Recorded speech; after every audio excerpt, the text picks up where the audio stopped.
नमस्कार साथियों, मैं जितेंद्र एक बार फिर से उपस्थित हूँ आप सभी के बीच। आज के इस वीडियो में हम लोग एक ऐसे खबर पर चर्चा करने वाले हैं जो कहीं ना कहीं भारत सरकार की नींद को उड़ा चुकी है। आज के इस वीडियो में हम लोग कतर के द्वारा भारतीय नौसैनिक जो 8 नौसैनिक भूतपूर्व नौसैनिक अफसर हैं उनको जो डिटेन कर लिया गया है उसके बारे में आज के इस वीडियो में चर्चा करेंगे तथा उन डिटेन ऑफिसर्स को भारत सरकार छुड़ाने के लिए या इस मैटर को रिजॉल्व करने के लिए कौन कौन से हथकंडे अपना रही है, कौन कौन से दाव चल रही है, इसके बारे में भी आज के इस वीडियो में चर्चा करेंगे। इसके अलावा वो 8 भूतपूर्व नौसैनिक ऑफिसर किस प्राइवेट कंपनी में काम करते थे तथा उनका नाम क्या है, इसके बारे में भी हम लोग चर्चा करेंगे। इसके अलावा साथियों, कतर केस में कौन कौन से वो डेट है, जो वह तारीख है जो कहीं ना कहीं अहम रोल निभा रहे हैं, उसके बारे में भी चर्चा करेंगे। उसके अलावा किस कानून की मदद ले रहा है अभी भारत तथा भारत के पास अभी कौन कौन से विकल्प बचे हुए हैं, उसके बारे में भी हम लोग विस्तार से चर्चा करेंगे। इसके अलावा एस जयशंकर और दीपक मित्तल के किए गए कार्यों तथा उनके भूमिका इस केस से रिलेटेड, इसके बारे में भी हम लोग आज के इस वीडियो में चर्चा करेंगे। तो बिना देर किए हुए हम लोग सबसे पहले कतर केस में कुछ तारीख हमको सामने में दिख रही हैं, इन सभी तारीखों के बारे में तथा इन तारीखों पर कब कब कौन कौन से तारीख पर क्या क्या कतर सरकार के द्वारा किया गया है, उसके बारे में भी चर्चा करते हैं। तो साथियों, यह जो कतर केस है जिसमें 8 भूतपूर्व नौसैनिकों को अरेस्ट किया गया है, यूँ कहें कि फांसी की सज़ा सुनाई गई है, ऐसे में यह केस की शुरुआत होती है 30 अगस्त 2022 को, जब कतर के डिफेंस सर्विसेज के लिए काम करने वाली एक निजी कंपनी जिसका नाम है दहरा ग्लोबल खमीम अल अजमी, इसको एक जोरदार झटका तब लगता है जब वहां पर 8 काम कर रहे हैं 8 भूतपूर्व नौसैनिक ऑफिसर्स को कतर सरकार अरेस्ट कर लेती है। और जैसे ही यह खबर भारत सरकार को पता चलती है, भारत सरकार की नींद उड़ जाती है। कतर की इंटेलिजेंस एजेंसी जिसका नाम है स्टेट सिक्योरिटी ब्यूरो, जिसने अचानक 8 भारतीय ऑफिसर को गिरफ्तार कर लिया और उन्हें सीधे सॉलिटरी कन्फाइनमेंट यानी एक ऐसा जेल जो एकांत होता है, जहां पर किसी से किसी को मिलने नहीं दिया जाता है, वहां पर ले जाकर के बंद कर देती हैं। ये साथियों वही 8 अफसर हैं जो कभी भारतीय नौसेना के लिए काम कर चुके हैं। ऐसे में साथियों, इस पूरे एपिसोड में सबसे हैरानी की बात यह है तब जाकर के सामने आती है जब इन्हें गिरफ्तार कर लिया जाता है, तो गिरफ्तारी की खबर उनके घर वालों को भी नहीं दी जाती है, यहाँ तक कि भारतीय दूतावास अधिकारी और भारत सरकार को भी इनकी जो गिरफ्तारी है उसकी जानकारी नहीं दी जाती है। आपको जानकारी के लिए बता दूं साथियों, कतर की जो प्राइवेट कंपनी है वहाँ से 4 से 6 वर्षों से यह 8 ऑफिसर्स काम कर रहे थे। अब हम लोग बात करते हैं 1 अक्टूबर 2022 की घटनाक्रम की। साथियों, करीब कुछ महीनों के बाद दोहा में भारतीय राजदूत और डिप्टी हेड ऑफ मिशन, जो कि जेल में बंद 8 भूतपूर्व नौसैनिक ऑफिसर्सों की इनको खबर मिलती है, यानी कुछ दिनों के बाद 30 अगस्त के बाद 1 अक्टूबर को उनको खबर मिलती है।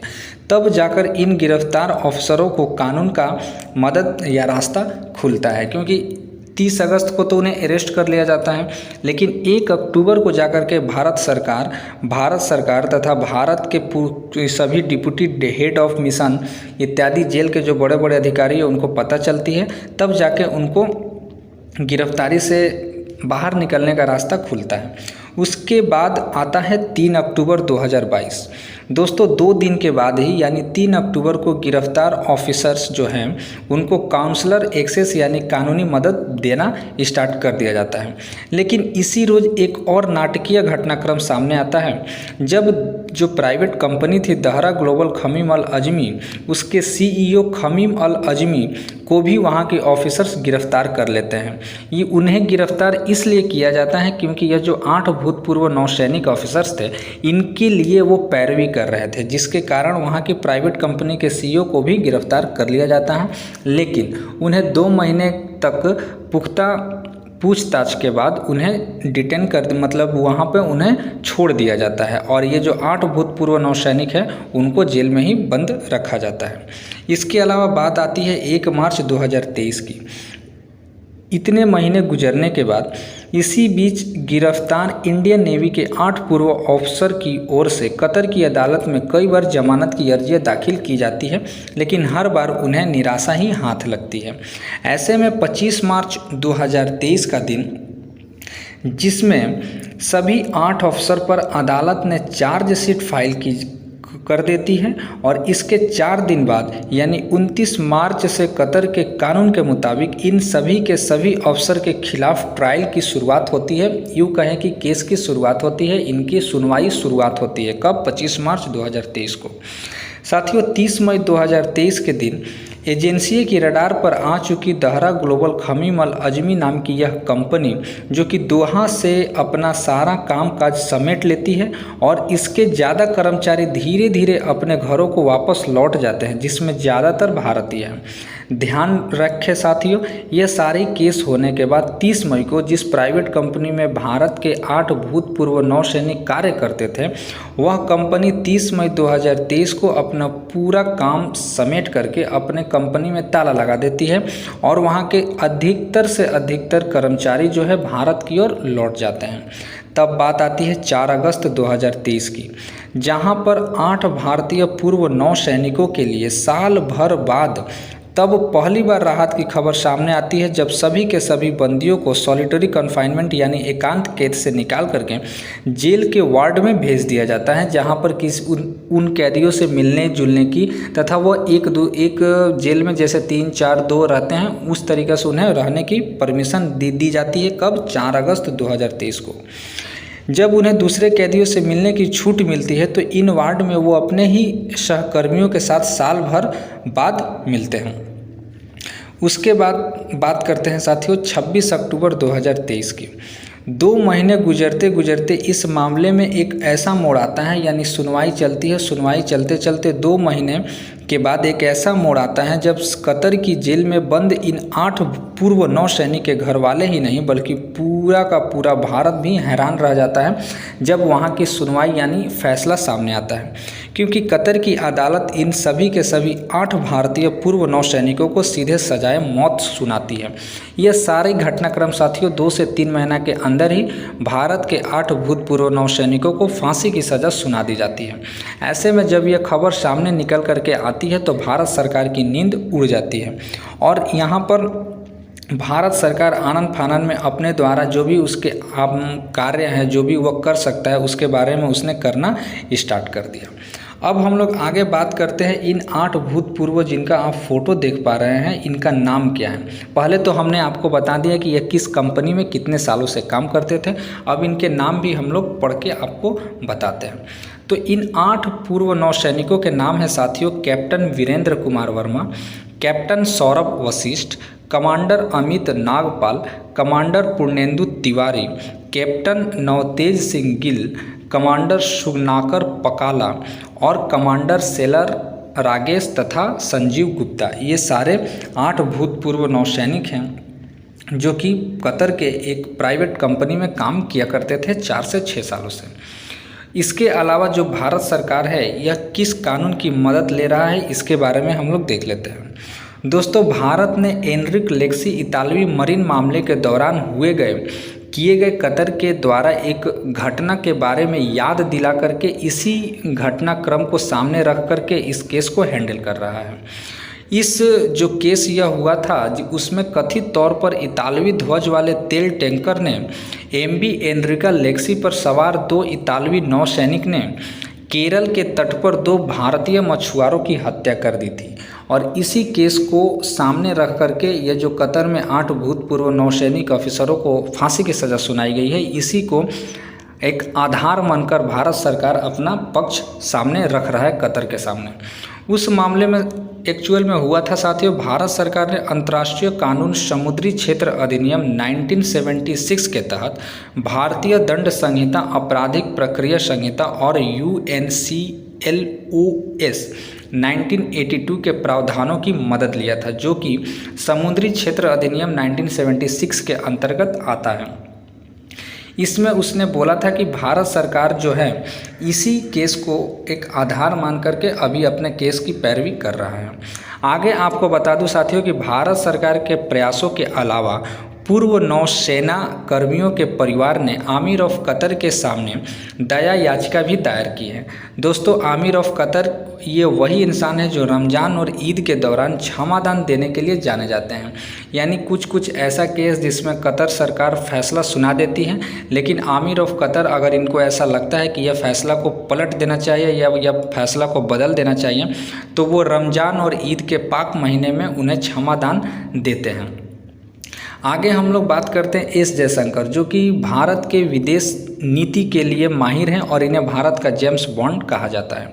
ऐसे में एस जयशंकर अपने द्वारा क्या कार्य कर रहे हैं, इन सभी केस को ध्यान से सुनने के बाद, इन सभी केस की अच्छा से जांच पड़ताल करने के बाद यही सब निकाल के सामने पेश कर रहे हैं, जिससे कि हमारे भारतीय 8 भूतपूर्व नौसैनिकों को कुछ रियायत मिल सके। इसके अलावा अब हम लोग बात करते हैं कि दीपक मित्तल कौन है। दीपक मित्तल के बारे में हम लोग बात करते हैं आज के इस वीडियो में, क्योंकि कहीं ना कहीं अभी की करंट गवर्नमेंट जो है वह दीपक मित्तल को सामने लेकर के आई है। दीपक मित्तल वह इंसान है जो पाक को उनकी औकात याद दिलाई थी। दोस्तों, नौसेना के 8 पूर्व अधिकारियों को कतर में सजाए मौत मिलने के बाद भारत सरकार काफ़ी हैरान है, जैसे कि मैंने आपको बताया। उन्हें बचाने के लिए वह हर मुमकिन कोशिश में जुट गई है। बीते दिनों विदेश मंत्री एस जयशंकर ने इन अधिकारियों की परिजनों से भी मुलाकात की है और इसी दिशा में सरकार ने एक और कदम बढ़ाया है, और वह कदम है साथियों इस केस को दीपक मित्तल के हाथों सरेंडर करना। आगे हम लोग बात करते हैं कि दीपक मित्तल आखिर कैसे भारत सरकार को इसमें मदद दिला सकते हैं। दीपक मित्तल वही इंसान हैं जो कतर में भारत के राजदूत भी रह चुके हैं और कतर सरकार से इनकी काफ़ी बॉन्डिंग भी देखने को मिलती है। 1998 बैच के IFS भारतीय विदेश सेवा अधिकारी भी यह रह चुके हैं। वर्तमान में वह प्रधानमंत्री कार्यालय में पोस्टेड है। कतर में भारतीय राजदूत होने के कारण माना जाता है कि उनके वहाँ पर शीर्ष स्तर पर अच्छे संबंध है। जाहिर सी बात है, वो पहले वहाँ के पर कतर में भारत के राजदूत रह चुके हैं, तो उनके काफ़ी अच्छे संबंध माने जा सकते हैं। यही कारण है कि उन्हें यह जिम्मेदारी दी गई है। 2020 में कतर में भारत का दूत नियुक्त इन्हें किया गया था। 2020 के समय में उनकी उपलब्धियों की फेयर लिस्ट काफ़ी लंबी है। साथियों, कतर में भारतीय राजदूत रहते हुए उन्होंने ही 2021 में तालिबान के अंदर एक नेता शेर मोहम्मद अब्बास अस्तानकजई से बातचीत की थी। तो सोचिए ये वो तालिबान जो कि खून खराबा कितने अभी 2-3 साल पहले किया था, उसी के एक नेता के साथ इन्होंने इंटरव्यू लिया था। यह कई मायनों में अहम था, क्योंकि अफगानिस्तान की सत्ता पर तालिबान के काबिज होने के बाद यह पहली बार ऑफिशियल डिप्लोमेटिक चैनल से बातचीत हुआ था। अफगानिस्तान पर तालिबान के जो काबिज हुआ उसके बाद यह पहला एक ऐसा इंटरव्यू इंटरनेशनल लेवल पर इंटरव्यू था जो दीपक मित्तल ने ही लिया था। अब हम लोग बात करते हैं कि पाकिस्तान को इन्होंने कैसे औकात दिलाई थी। साथियों, बात है 2019 की, जब हेग में अंतर्राष्ट्रीय न्यायालय में कुलभूषण जाधव मामले की सुनवाई चल रही थी। इस दौरान पाकिस्तान के वरिष्ठ अधिकारी ने उनकी ओर हाथ मिलाने के लिए बढ़ाया था। इसका जवाब उन्होंने नमस्ते से दिया था। यह लम्हा कैमरे में कैद हो गया था और इस तस्वीर की खूब चर्चा हुई थी। जाहिर सी बात है, कुलभूषण जाधव भी पाकिस्तान के जेल में बंद हैं और इनको भी फांसी की सज़ा दिलाने के लिए पाकिस्तान सरकार ने काफ़ी एड़ी चोटी का जोर लगाया था, लेकिन उनका यह दाल नहीं गली। उसके पीछे का रीज़न दीपक मित्तल ही थे, और दीपक मित्तल कुलभूषण जाधव का केस हैंडल कर रहे हैं। और उसी दौरान वहाँ के जो पाकिस्तान के वरिष्ठ अधिकारी है उनसे हाथ मिलाने की कोशिश किए थे, लेकिन उन्होंने हाथ न मिला करके नमस्ते किया था, और यह वीडियो और यह फुटेज काफ़ी वायरल हुआ था। दोस्तों, प्रधानमंत्री मोदी के भी दीपक मित्तल काफ़ी करीबी रह चुके हैं और काफ़ी भरोसेमंद इंसान हैं, क्योंकि दीपक मित्तल जो है वो बेहद कुशल वार्ताकार माना जाता है। जैसे जेम्स बॉन्ड एस जयशंकर है, सेम उसी तरह दीपक मित्तल भी हैं। वह पीएम मोदी के काफ़ी भरोसेमंद अफसरों में से एक है। बीते साल अगस्त में जब इन 8 पूर्व नौसेना अधिकारियों की कतर में गिरफ्तारी हुई थी, तब दीपक मित्तल दोहा में ही मौजूद थे। इस गिरफ्तारी के बाद दीपक मित्तल ने कतर को छोड़ दिया और उन्हें अंतर्राष्ट्रीय स्तर पर संवेदनशील मुद्दों को निपटाने में महारत भी हासिल है। पूर्व अधिकारियों को बचाने के लिए भारत के पास विकल्प भी काफ़ी सीमित है।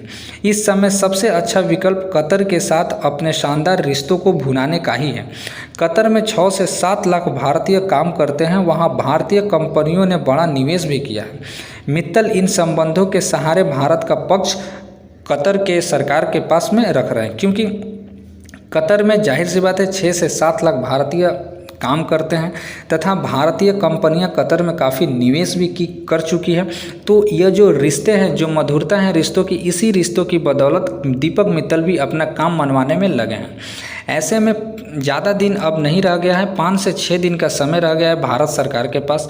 अब 5 से 6 दिन के अंदर देखते हैं भारत सरकार क्या करती है और कैसे 8 भूतपूर्व नौसैनिक ऑफिसरों को वहाँ के सजाए मौत की जो उन्हें सज़ा हुई है, फांसी की सज़ा, उसको कैसे कम करते हैं तथा उनको कैसे फांसी की सज़ा से मुक्ति दिलाते हैं, यह देखने वाली बात है। इसमें कहीं ना कहीं दीपक मित्तल, एस जयशंकर का काफ़ी अहम रोल होने वाला है। ऐसे में साथियों, इस खबर से लेकर के कोई भी अगर न्यूज़ निकल करके सामने आ रही है तो आपको इस चैनल के माध्यम से ज़रूर बताया जाएगा। तब तक के लिए साथियों धन्यवाद, मिलते हैं नेक्स्ट वीडियो में।